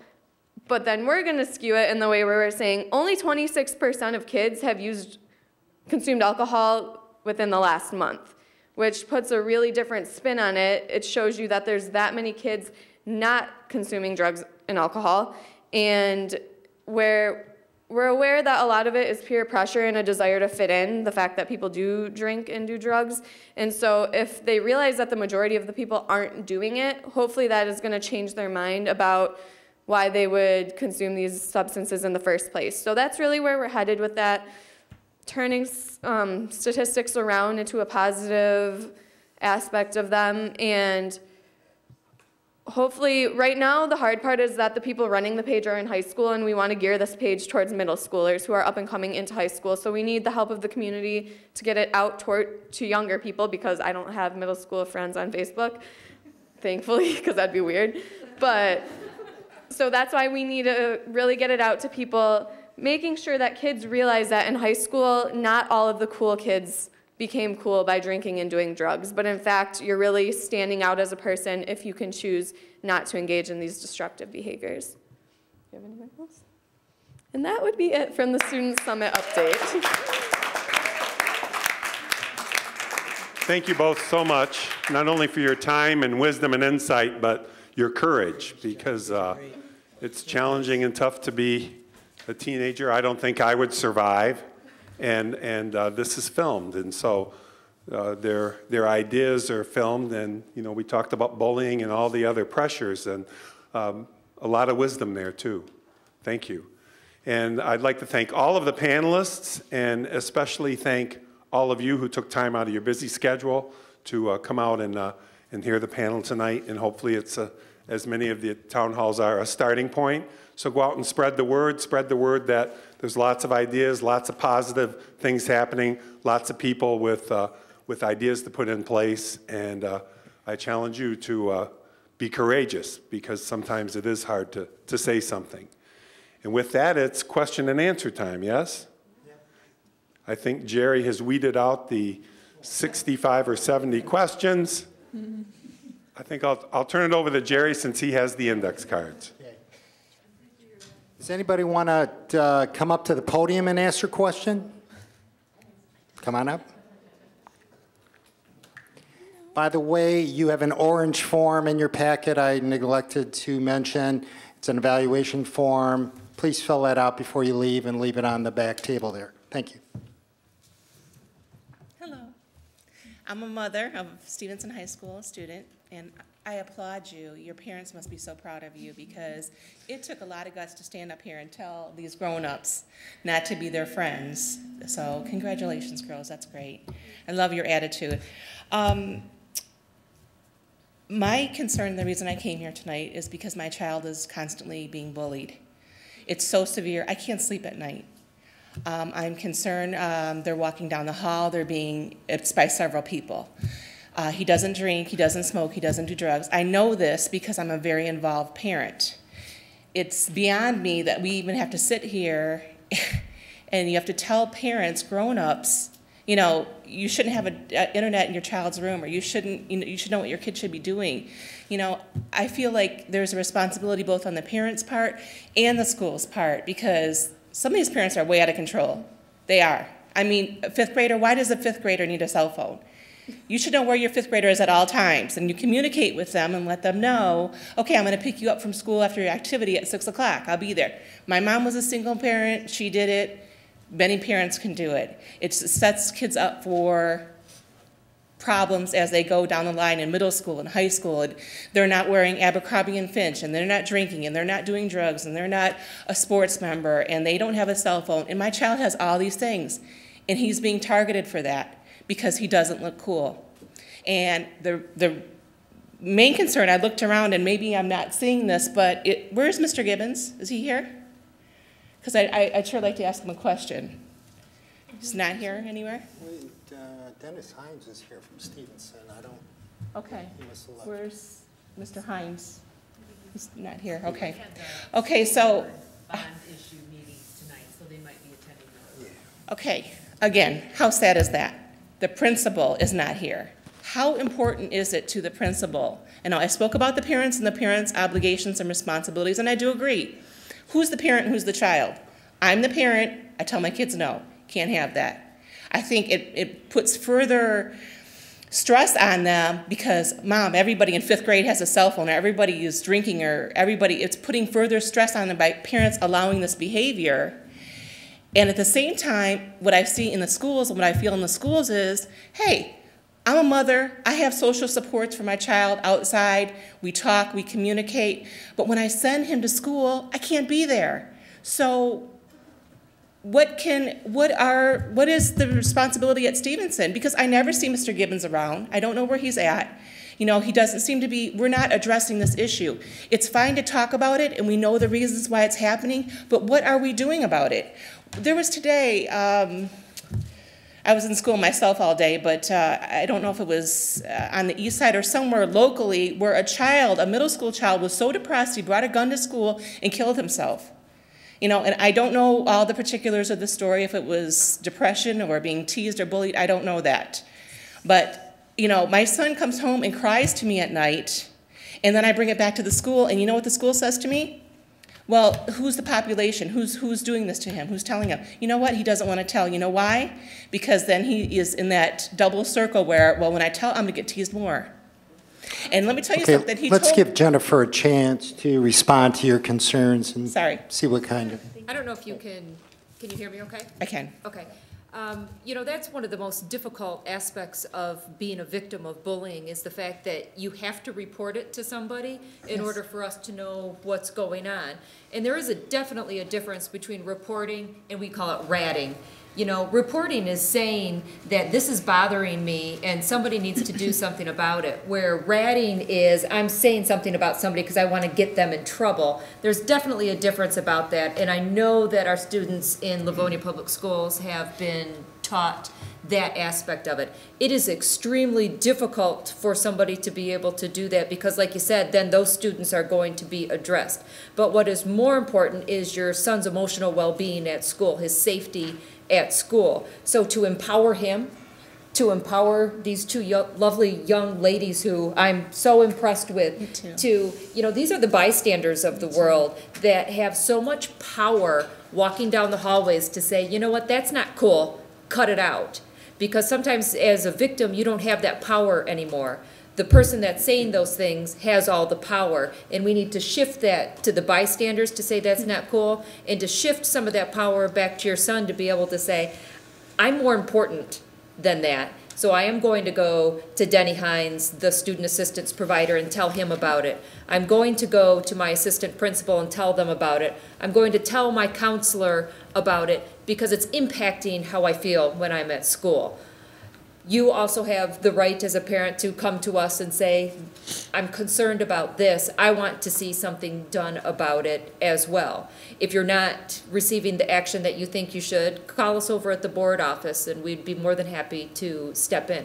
Our concern is about student safety at school. Their emotional safety, their academic safety, their physical safety. So we take every case and if I can speak to one thing that she said, okay, so last week he was telling me a story of two girls that were going to get in a fight in the cafeteria. And a whole bunch of students pull out their cell phone and start videotaping. That's really sick to me, first of all. But why? I know there's parents that want their kids to have cell phones in school. I know it. I know there's parents that don't. But who's the adults? When the adults are there, no cell phone. You're there to learn. You're there to get an education. This is your future. Your students, and education is important. You should be texting or showing phone messages or something like that. And then if the teachers are looking the other way, which I know they do, they do, you know, take it away from them. Somehow maybe get some lockers set up where, okay, so if they're in after-school activities and single parents or parents that work, maybe have small lockers where they got to check it in, and if they don't follow the rules, there's consequences. Okay. And Mr. Gibbons is a well-respected principal. I think he would love you to be able to come in and have conversation with him and express your concerns about your son, one, and then your concerns about cell phone use with, you know, videoing fights, things like that. Yeah. He is more than willing to have that conversation with you. And in the interest of time to get to other questions, we can help facilitate that if that's something that you'd like also. Yes, thank you. Thank you very much, lady. I know Rachel had a comment also. Yes. Okay, so real quick, Stevenson has a really great confidentiality process, so I know it's risky and it seems to be hard at first, but I think your son really should, for his safety, talk to Mr. Hines. Mr. Hines is really, really good with this in the counseling office, so he will, more so than punishing the other students, will work with your son to make sure he's taking the right steps to be effective. And also for immediate action, I would also talk to the counseling office about the peer mentor program, which I'm a part of. It's really, really effective. We use it a lot with new students, but it's been used in the past for kids who are struggling to find friends, find their niche in high school, and having that one extra person to talk to kind of be their safe haven, meet with them before school, passing times. I've seen it to be really, really effective, and they'll match you up with someone close in age, same gender as you, and they can really step in as your friend. And these people who they would set up as a peer mentor are really good-hearted people who want to help, and it could create a really lasting friendship. So that's one of my biggest recommendations. Thank you all very much for holding this meeting. It's very important to me. My kids are everything, so thank you very much. Thank you. Okay, thank you. Dale, I've got 3 questions for you, and I'll just kind of give you all 3. Okay. Where do young people get drugs around Livonia?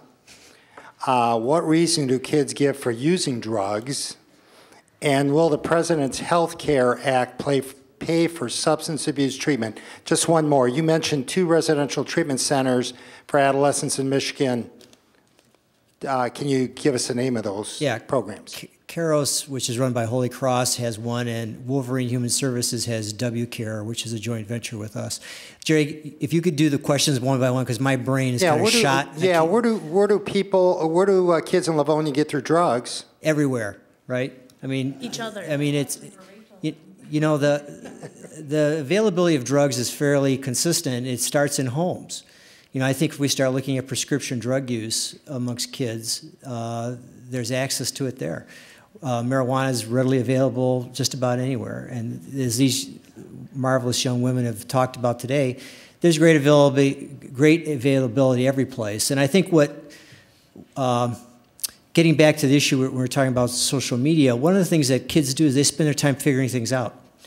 And when your life becomes connected around drugs, then you put your efforts in, that's where you put your efforts.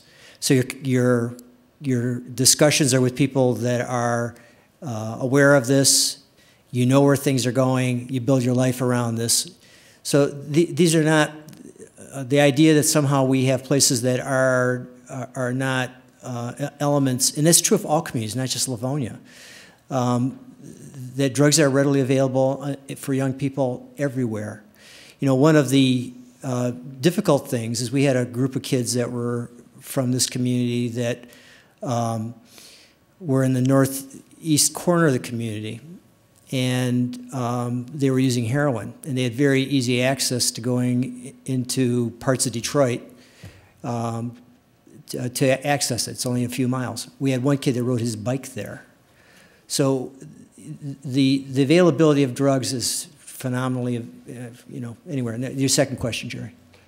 Yeah, and I guess there was issues about payment for treatment, and the question was, will the President's Health Care Act pay for substance abuse treatment? I don't think anybody knows what the President's Health Care Act will do. I think we have to read it. Yeah. One of the things that happened when TARP happened was the treating of behavioral health issues as any other health issue, and I don't think that's made its way all the way through health plans yet. But my last, when I looked at my last Blue Cross benefits, it was still $50,000 lifetime benefit, for behavioral health, not any different than it was 10 years ago.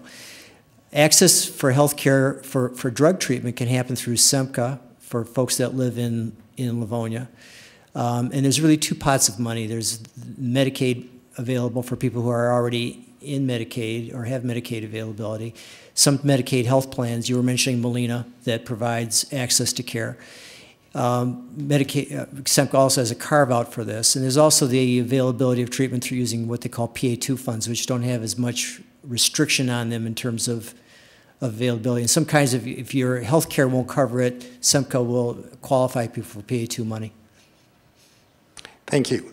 We've only got a few minutes left, and we want to give the technology, I have a technology question here, a couple questions. When people Skype to each other, are their words and images permanent? Okay, my understanding is that pretty much everything is permanent on the interwebs. Most people can't access it, though. Like, you would need a computer expert to get into your computer to be able to figure out. I'm not that into technology in terms of specifics, but so most people wouldn't be able to access it. But my understanding is, like, if police officers came and took your computer, there's records of everything. Maybe not video, but who you Skyped with. Another question, I heard that gaming technology is not a big issue with adolescent privacy. In the next few months, gaming will be greatly engaged with social media. For example, PlayStation 4. How should this be approached and handled by parents of these youth? That is such a good question, and that's one of the things that, like every couple months when I talk to my young people and I ask them to update me. Gaming was a thing that got mentioned about 6 months ago because, and the way I would say to approach it is it's that who, what, when, where, when, why. It is an open system. So you don't know who your young person's talking to. You don't know for how long, that kind of stuff. They can communicate with anybody in terms of gaming. Now, do I say that you take away the ability to have your young person, you know, engage in gaming? Probably not. Would I put some serious limits on it? And would I make sure that gaming happened in a common area in my house? And that doesn't mean, you know, at my kitchen table. It could mean, you know, in a den with the door open so I can walk by at any time and see who you're communicating with.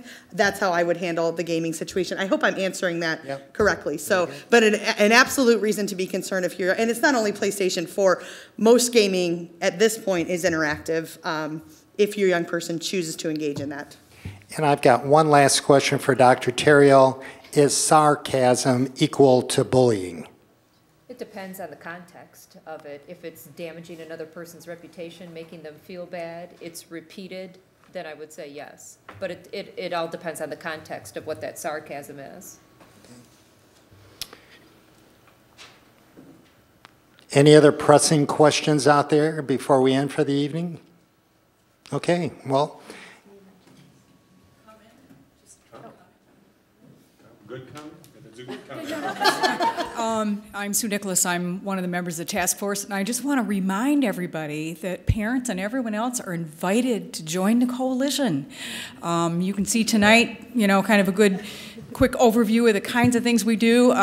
You know, we have a website, we have an office right next door, there's information there. Katie Olix is our director, she's usually available to everybody, and meetings are Wednesdays, first Wednesday of the month, and we alternate an evening meeting and a morning meeting. So come and join us. Yeah, please join us. Thank you all for coming tonight. Appreciate your attendance, and go blue. Go blue. Go blue.